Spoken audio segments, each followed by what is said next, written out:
In preparation for the 8th and final Mission Impossible film, I'm reviewing all the films in the series, and we've made it all the way to Ghost Protocol. This video contains spoilers.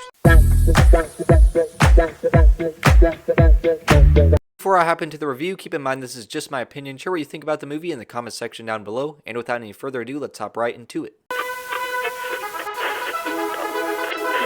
So the plot here is very straightforward. The movie is just kind of its own thing, although it does kind of connect to other movies in the series by having some cameos with different characters. But I mean, as soon as the movie starts, it jumps right into the action. We have this one opening scene where this one agent is murdered, and then it jumps to a prison escape in like Russia. And then you have this whole deal where they actually fail at a mission for once. Oh, that's not good. And it's in Kremlin where there's this bombing. And then the rest of the movie kind of just revolves around Ethan Hunt with his small team trying to clear their names after the IMF shuts down. I will say though, after the scene where he like climbs a tower, which I'll get to in a moment, the film really does kind of lose some of its steam. And it never really goes back to a moment as good as that until kind of with the final battle, it does get pretty good.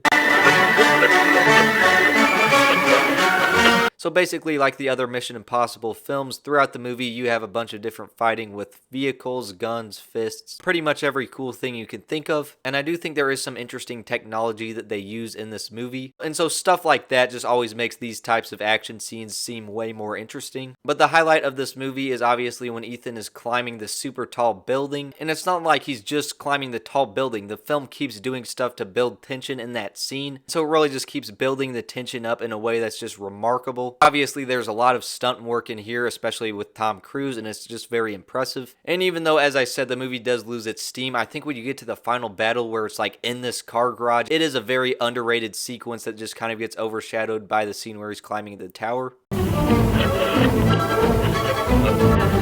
So there's a really good dynamic here between Ethan and Benji, just a lot of fun moments. They also had Jane Carter on this team, as well as Jeremy Renner's character. This was his introduction to the franchise. And they actually added him because they were thinking he might replace Tom Cruise whenever Tom Cruise decides he's done, which I'm sure that's not really happening now. I will say though, the villains in this movie are pretty forgettable, and I just don't know why, but the Mission Impossible films typically don't do a great job with having memorable villains.